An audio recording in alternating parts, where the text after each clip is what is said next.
اور جو حرم کی بھی جو خزانے تھے اس کے اندر سے بھی لوٹنا شروع کر دیا تھا. تو اس کے بعد بنو خزاعہ نے ان کے اوپر حملہ کر کے ٹیک اوور کر لیا ہوا تھا اور 200-300 سال تک یہی کعبہ کے متولی رہے تھے. حتیٰ کہ جب قصی آیا اور قصی کا یاد ہے آپ کو؟ قصی نے ان خزاعہ کا جو سردار تھا اس کی بیٹی کے ساتھ شادی کی اور اس کے بعد پھر یہ واپس قریش کو مل گئی تولیت کعبہ کی. ان شارٹ میں آپ کو بالکل بتا رہی ہوں، لیکن آپ لوگوں کو اب چاہیے کہ آپ ذرا پیچھے سے جا کے یہ دوبارہ پڑھیں. یہ میں صرف ایک اس کا پیسج پڑھ دیتی ہوں. اس واقعے کے بعد نوفل نے بنی ہاشم کے خلاف بنی عبد الشمس سے باہمی تعاون کا عہد و پیمان کیا. ادھر بنو خزاعہ نے دیکھا کہ بنو نجار نے عبد المطلب کی اس طرح مدد کی ہے تو کہنے لگے عبد المطلب جس طرح تمہاری اولاد ہے ہماری بھی اولاد ہے، لہٰذا ہم پر اس کی مدد کا حق زیادہ ہے. اس کی وجہ یہ تھی کہ عبد مناف کی ماں قبیلہ خزاعہ سے ہی تعلق رکھتی تھی. چنانچہ بنو خزاعہ نے دارالندوہ میں جا کر عبد الشمس اور بنو نوفل کے خلاف بنو ہاشم سے تعاون کا عہد و پیمان کیا. یہی پیمان تھا جو آگے چل کر اسلامی دور میں فتح مکہ کا سبب بنا. یہ یہاں پہ لکھا ہوا ہے، ٹھیک ہے. تو یہ میں نے آپ کو بہت پیچھے سے یہ ایک بات سنائی ہے جو کہ پھر آپ ڈیٹیل میں پڑھ لیجئے گا اس کو، کہ میں نے لیکن آپ کو بریفلی بتا دیا ہے کہ کیسے پیچھے جا کے پھر ان کا اس طرح سے یہ چلتا تھا. اور پھر اس کے بعد پھر کچھ ایسی باتیں ہوئیں کہ عبد المطلب نے پھر ان کے ساتھ ایک معاہدہ بھی کیا تھا، جس معاہدے کے اندر یہ تھا کہ نسلوں تک ہم یعنی ایک ہیں، ہماری نسلوں میں بھی آگے جا کے پیچھے بھی ان کی رشتہ داری چل رہی ہے. قصی کی شادی ان بنو خزاعہ کی یعنی ایک بیٹی کے ساتھ ہوئی ہے، اور اس کے بعد بھی عبد المطلب نے ایک معاہدہ کیا تھا ان لوگوں کے ساتھ کہ نسلوں تک ہم ایک رہیں گے. آپ کو کوئی نقصان دیتا ہے تو جیسے ہمیں نقصان دیتا ہے ہم اس کو آپ کو ڈیفینڈ کریں گے، ہمیں کوئی کرتا ہے تو آپ ہمیں ڈیفینڈ کریں گے. اس طرح سے یعنی ہم ایلائز بن کے رہیں گے ہمیشہ. ٹھیک ہے، بات سمجھ آ گئی؟ یہ دو باتیں یاد رکھیے گا. اور اس سے بھی ہمیں پتہ چلتا ہے کہ ان کو کتنا اپنا لینیج پتا تھا کہ کہاں قصی نے شادی کی بنو خزاعہ میں، اور بنو خزاعہ والوں کو یہ بات پتا تھی، اور اس طرح آپ صلی اللہ علیہ وسلم کی رشتہ داری بنتی تھی ان کے ساتھ. سمجھ آ گئی بات کہ آپ صلی اللہ علیہ وسلم کی رشتہ داری بنتی تھی. تو یعنی ایک پڑھ دادی جا کے جو وہاں ان کے قبیلے سے ان کا وہ ہوگا. اللہ اکبر. اس کے بعد شرم آتی ہے کہ ہمیں کیا پتا ہے، اپنے آباء و اجداد کا کچھ بھی پتا نہیں ہے. تو لینیج کا بہت فرق پڑتا ہے، اور باقی جنریشنز میں جا کے کہیں عادات کہیں چیزوں کے اندر وہ چیزیں آ جاتی ہیں جو آپ کی پیچھے سے لینیج میں ہوتی ہیں. تو یہ تو تھوڑا سا یہ ہسٹری تھی. اس کے بعد جیسے یہاں پہ بتایا گیا کہ جو بنو بکر تھا وہ قریش کے ساتھ مل گیا تھا، بنو خزاعہ مسلمانوں کے ساتھ. لیکن بنو بکر اور بنو خزاعہ میں بہت عرصے سے بہت زیادہ دشمنی تھی دونوں قبیلوں میں. اب کیا تھا کہ جس وقت یہ حدیبیہ کا معاہدہ ہو گیا تو شروع میں تو 1-1.5 سال بڑا امن و امان سے گزرا. اس کے بعد بنو بکر کو یہ ہو گیا کہ ہمارے تو فلاں خون کے بدلے رہتے ہیں ان سے، اور تو یہ لوگ نا زیادہ لڑے جنگ کیے بغیر رہ نہیں سکتے تھے. تو وہ انہوں نے کہا کہ ہمارے تو اتنے خون کے بدلے رہتے ہیں، تو اب یہ بڑا اچھا موقع ہے، ان کو تو پتہ بھی نہیں ہوگا اور ہم ان کے اوپر حملہ کر دیں گے، کیونکہ وہ تو یہ سمجھ رہے ہیں نا ٹریٹی ہوئی ہوئی ہے حدیبیہ کی اور بڑا امن و امان. تو ان کو تو پتہ نہیں، تو ہم جائیں گے لوٹ مار کریں گے، کچھ 1-2 بندے مار کے اور ہم واپس آ جائیں گے. اور لیکن اب اس میں کیا چیز آڑ تھی کہ وہ ہم نے تو قریش کے ساتھ معاہدہ کیا ہوا ہے. تو اب یہ گئے قریش کے پاس اور ان کو کہا کہ ہمیں بس لاسٹ ٹائم ایک چانس دے دو کہ ہم ایک لاسٹ ان کے اوپر حملہ کر لیں، اس کے بعد نہیں کریں گے. قریش نے کہا کہ ٹھیک ہے. محمد صلی اللہ علیہ وسلم وہ کون سا ہر وقت دیکھتے رہتے، ان کو کیا پتا چلے گا، رات کے وقت جا کے حملہ کر لو تو کچھ بھی نہیں ہوگا مسئلہ، اور بلکہ یہ ہتھیار بھی لو اور ہمارے بھی کچھ آدمی منہ لپیٹ کے تمہارے ساتھ چلے جائیں گے، کون دیکھتا ہے، کسی کو پتا کیا چلے گا. انہوں نے اپنے آدمی بھی دیے، ہتھیار بھی دیے، اور انہوں نے رات کے وقت جا کے حملہ کیا. اور یہاں پہ جیسے ہے اس وقت بنو خزاعہ وطیر نامی ایک چشمے پر تھے جب انہوں نے حملہ کیا. بنو بکر نے ان کے 20 سے زائد آدمی قتل کر دیے. اب کیا ہوا کہ ادھر سے وہ بھی اٹھ گئے ایک دم، ان کو بھی کوئی خبر پہنچ گئی یا خبر ہو گئی کہ یہ آئے ہیں، اور وہ لڑائی آپس کے اندر بہت زیادہ ہوئی اور ان کے 20 سے زائد آدمی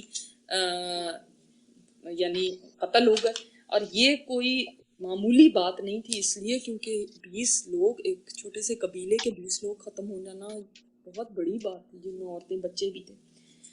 تو اب انہوں نے تو سوچا کہ کسی کو پتہ نہیں چلے گا، لیکن پتہ چل گیا، اور ہوا یہ کہ ان میں سے کچھ لوگ جو تھے وہ دوڑے حرم کی طرف. انہوں نے سوچا کہ ہم حرم میں جا کے پناہ لے لیں گے تو یہ ہمیں نہیں ماریں گے، کیونکہ اس زمانے میں کوئی اپنے باپ کے دشمن کو بھی دیکھ لیتا تھا کہ یہ حرم میں ہے تو اس کو کچھ نہیں کہتے تھے. جب وہ حرم کے اندر جا کے انہوں نے پناہ لی تو حرم پہنچ کر بنو بکر نے کہا اے نوفل، جو نوفل جو تھا نا وہ ان کا سردار تھا جو ان کو لے کر آیا تھا، انہوں نے کہا اے نوفل،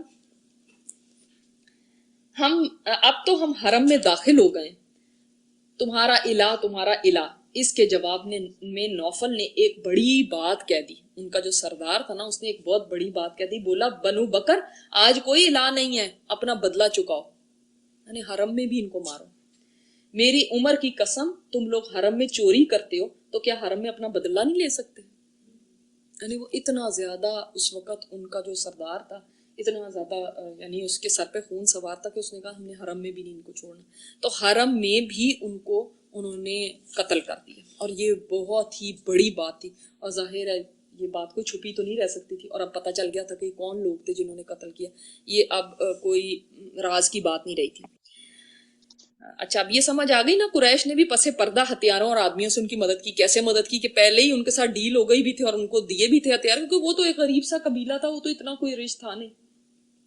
بنو خزاعہ چونکہ صلح حدیبیہ میں مسلمانوں کے ساتھ شامل ہو گئے تھے اور ان کے متعدد افراد مسلمان بھی ہو چکے تھے، اس لیے انہوں نے رسول اللہ صلی اللہ علیہ وسلم کو اس واقعے کی اطلاع دی. اب کیا ہوا کہ اب بنو خزاعہ نے جب ان کے ساتھ یہ سارا کچھ ہوا تو ان کا سردار تھا عمر بن سالم. وہ دہائیاں دیتا ہوا مدینہ پہنچا اپنے ساتھ کچھ لوگ لے کے. وہ تو چیختا چلاتا مدینہ پہنچا، اور وہاں پہ اس نے ایک زبردست شاعری جو تھی، شاعری کی فارم میں اپنی بات کہی، اور وہ اتنی زبردست شاعری ہے کہ وہ بھی اس کی سیرت کی کتابوں میں وہ بھی لکھی ہوئی کہ اس نے کیا. اب وہ اردو میں جب کہیں گے تو وہ اتنا بات تو نہیں بنے گی، لیکن اس کا ترجمہ آپ کو بتا دیتی ہوں کہ اے پروردگار، میں محمد صلی اللہ علیہ وسلم سے ان کے عہد اور ان کے والد کے قدیم عہد کی دہائی دے رہا ہوں. وہ والا جو عبد المطلب نے کیا تھا اس کی دہائی دے رہا ہوں میں. اتنی بات ان کو یہ بھی یاد تھی کہ اتنے معاہدے کیے تھے، دیکھا آپ نسلوں تک کیے تھے. آپ لوگ اولاد تھے اور ہم جننے والے، پھر ہم نے تابعداری اختیار کی اور کبھی دستے کش نہ ہوئے. اللہ آپ کو ہدایت دے، آپ پرزور مدد کیجئے اور آپ کے بندوں اور اللہ کے بندوں کو پکاریے، وہ مدد کو آئیں گے جن میں اللہ کے رسول ہوں گے، ہتھیار پوش اور چڑھے ہوئے 14ویں کے چاند کی طرح گورے اور خوبصورت. اگر ان پر ظلم اور ان کی توہین کی جائے تو چہرہ تمتما اٹھتا ہے. پھر ایک ایسے لشکر جرار کے اندر تشریف لائیں گے جو جھاگ بھرے سمندر کی طرح تلاطم خیز ہوگا. یقیناً قریش نے آپ کے عہد کی خلاف ورزی کی اور آپ کا پختہ پیمان توڑ دیا. انہوں نے میرے لیے خدا میں گھات لگائی اور یہ سمجھا کہ میں کسی کو مدد کے لیے نہ پکاروں گا، حالانکہ وہ بڑے ذلیل اور تعداد میں قلیل ہیں. انہوں نے وطیر پر رات میں حملہ کیا اور ہمیں رکوع و سجود کی حالت میں قتل کیا. اس کا مطلب ہے کہ کافی ان میں مسلمان بھی تھے. تو پھر یعنی یہ اس نے جب نظم پڑھی ہے تو آپ صلی اللہ علیہ وسلم نے فرمایا اے عمر بن سالم، تیری مدد کی گئی. آپ صلی اللہ علیہ وسلم اتنے متاثر ہوئے اس کی اس بات سے کہ اس نے اپنی رشتہ داری کا بھی ایک واسطہ دیا. نمبر 2 اس نے کہا کہ آپ کے دادا وہ ان کی بھی ہمارے ساتھ ایک عہد و پیمان تھا، اور نمبر 3 کے صلح حدیبیہ میں تو ہم آپ کے ساتھ ہی تھے. تو یہ ساری چیزوں کا واسطہ دیا اور آپ صلی اللہ علیہ وسلم نے فرمایا کہ آپ کی مدد کی جائے گی. اس کے بعد ایک بات آتی ہے، یہ رحیق المختوم میں بھی آپ دیکھ سکتے ہیں، آسمان میں ایک بادل کا ٹکڑا دکھائی دیا. تو آپ صلی اللہ علیہ وسلم نے فرمایا یہ بادل بنو کعب کی مدد کی بشارت سے دمک رہا ہے، یعنی تمہارے لیے مدد کی بشارت. یہ کیا بات کی؟ یہ میں نے ایک دفعہ پہلے بھی ایسی ایک بات بتائی تھی. یہ کیا بات ہے کہ بادل کو دیکھ کے آپ صلی اللہ علیہ وسلم نے ایک بات کہی ہے، بنو کعب کی مدد کی بشارت سے دمک رہا ہے. جی، کہ آپ صلی اللہ علیہ وسلم نے اچھا شگون لیا اس سے. یعنی میں نے آپ کو پہلے بھی بتایا تھا نا، سہیل آ رہا ہے جس وقت حدیبیہ کی شرائط کے لیے، تو آپ صلی اللہ علیہ وسلم نے اچھا شگون لیا تھا. اس کا مطلب ہے اچھا شگون آپ لے سکتے ہیں. یعنی بادل بھی تو ایک رحمت ہے نا، آئے گی بارش برسے گی. تو اس وقت ہی جب وہ آ کے یہ بات کہہ رہا ہے تو اس وقت ایک بادل اٹھایا اور آ گیا. اس کا مطلب آپ صلی اللہ علیہ وسلم نے فرمایا یہ بشارت ہے، یعنی اٹس جیسے گڈ اومن کہہ سکتے ہیں. بد شگونی آپ نہیں لے سکتے اسلام میں کہ ہم نے اس کا منحوس چہرہ دیکھ لیا تو اب یہ نہیں کام ہوگا. آج ہم نکلنے لگے تھے، گاڑی کا ٹائر پنکچر ہے نا، بس اس کا مطلب یہ کام غلط ہے، اب اس کو لیے نہیں جانا چاہیے. اب آپ ہم نے کوئی بس 13 تاریخ کو کیا تھا نا، اس لیے یہ بدشگونی آپ اسلام میں نہیں لے سکتے، لیکن اچھا شگون لے سکتے. جیسے آپ کوئی کام کر رہے ہیں یا کوئی چیز ہے، ایک دم آپ کو جیسے ایک